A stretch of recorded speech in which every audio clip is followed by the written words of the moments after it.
Greetings, ladies and gentlemen. Are you sick of losing mining nodes to a flock of druids?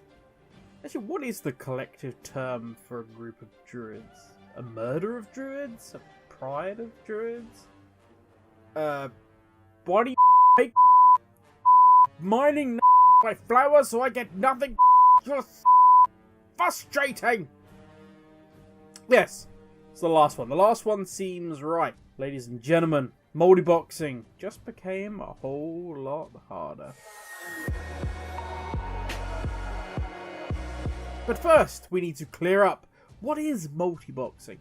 Multiboxing is simply having multiple copies of the game open at once and playing them simultaneously, either by using third-party software or simply by alt-tabbing between the two. So what has changed? Well, Blizzard's ToS, that's what's changed. You know that little thing that we all sign up to, but 99% of us don't actually read? Well, it's received an update. So why don't I read it, so you don't have to. Here we go. World of Warcraft has evolved. Our policies have also evolved to support the health of the game and the needs of the players. We've examined the use of third-party input broadcasting software, which allows a single keystroke or action to be automatically mirrored to multiple game clients. And we've seen an increasingly negative impact to the game. As this software is used to support botting and automated gameplay, the use of input broadcasting software that mirrors keystrokes to multiple WoW game clients will soon be considered an actionable offence. We believe this policy is in the best interests of the game and the community. We will soon begin issuing warnings to all. Panic not, to all players. Yeah, I took the wrong break there. To all players who are detected using input broadcast software to mirror commands to multiple accounts at the same time, often used for multiboxing. We intend to notify players that they should not use this software while playing World of Warcraft. Soon thereafter, the warnings will escalate to account actions, which will include suspensions and, if necessary, permanent closure of the player's World of Warcraft account. We strongly advise that you cease using this type of software immediately to maintain uninterrupted access to World of Warcraft. We thank you for your understanding.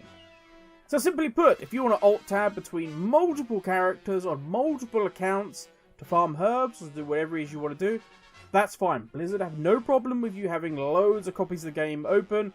It means you own a lot of copies of the game. They're happy with that. That's not an issue at all. The issue here is that software. That software that replicates when you press a button, and it spreads that to every one of your accounts, so that it's as if those 5 druids, I'm picking on druids, but it's always druids that you see, all of a sudden do the same action at the same time. That is now a bannable offence, and by the sounds of their wording, permanent account loss. And I'll be honest, it's about time that this was changed. It's about time that this was implemented. We'll say there's probably 2 main factions that this is going to hurt. There is the professional WoW player, those that, you know, race for world first and so on and so forth. And then there is the gold farmers. Now, I will say, I do understand why pro WoW players have felt the need to multibox. Each player, when playing at that level, is required to have a number of characters available. They need to be ready at a moment's notice as soon as that top tier raid opens. Now this may be for class stacking or the nerfs required to their mains, so they've got to jump on an ult. Maybe it's just down to split runs, whatever it may be. Or, the worst I think that we've had in recent times, as WoW has progressed, the systems have been designed with higher and higher caps, needing to be ground out more and more. Now for you and I, this is meant to be done over a couple of months. Yeah, we've slowly, as raid tiers open, we've gained more power, we've gained more gear, and we're able to complete the content. Not so for top players. As we said before, they need that edge from the very moment it opens to be competitive. And let's be honest, as soon as some bright spark came up with the idea of using a multi-box to make their life easier, everybody else playing at that level had to adopt it as well. This is the downside of the Race to World First being a community-driven event and not having Blizzard support. Unlike the MDI or the AWC, who simply have to say, guns.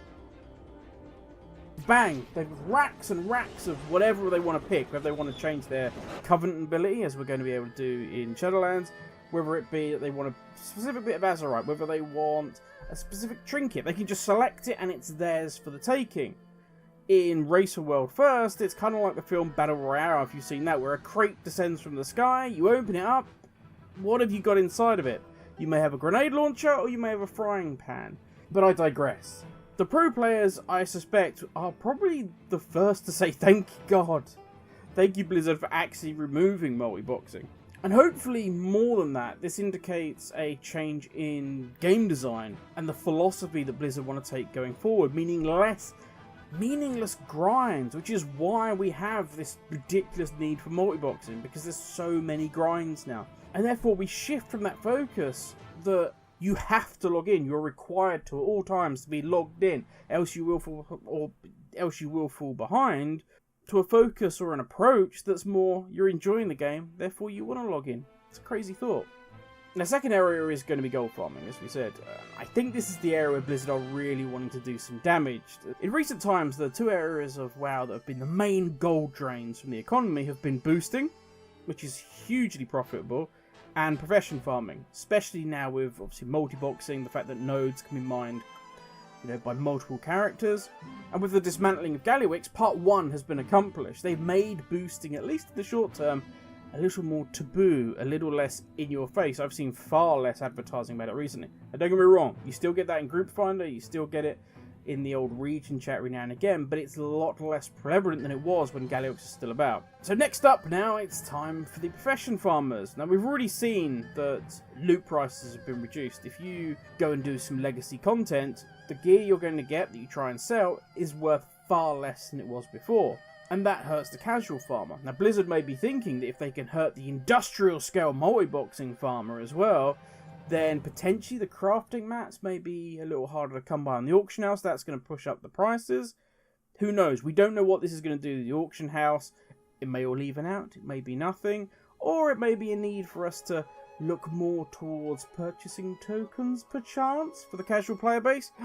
That, of course, would be far, far too cynical of me to say. But it may also be a preemptive action on Blizzard's part. Because I can't be the only one that looked at the Chromie time, the level 20s, basically on free-to-play accounts, thinking you could multi-box that. Go to BFA, do a load of farming, just put tons and tons of things on the auction house. This may be a preemptive measure, that is easy for me to say, apparently not, to nip this off at the bud before it becomes an issue, making it a nicer, easier world supposedly to get into for new players.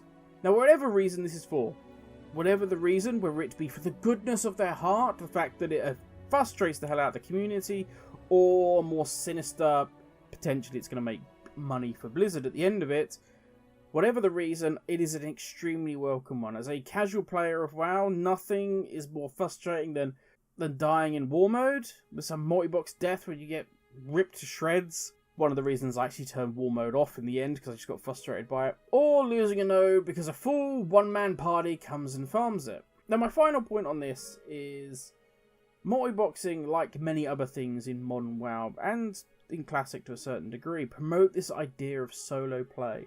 Worst of all, it promotes solo play in areas of the game that is meant to be enjoyed with others. And I get it.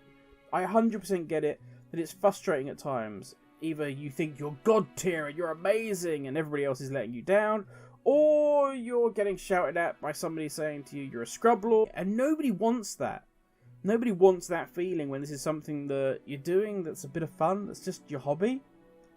We've even seen players doing solo raids using multiboxing with 20 mages. If that's where we are, then just you might as well just open the dam and just add bots to the game, so people can do all of this multiplayer content solo. But I hope we're not there yet. I hope it's like this idea of having RP elements of choice in the game. But they can't be there because it's all about player power.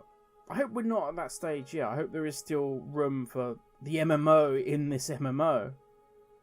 I've said this many times before, but one of my favourite things about BFA was that I went out of my comfort zone and joined a Discord to raid with. And every morning I jump in that Discord now and I say hello and I get involved in the bants and I love being part of that group. And that's because in an MMO I reached out and stopped making this a single player experience. and my enjoyment in WoW has gone up tenfold because of that.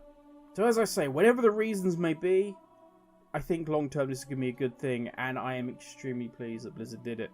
Onwards and upwards, now release Shadowlands, damn you! But that's enough for me, everyone. Thank you for watching, have a great day, stay safe, and I will catch you all tomorrow.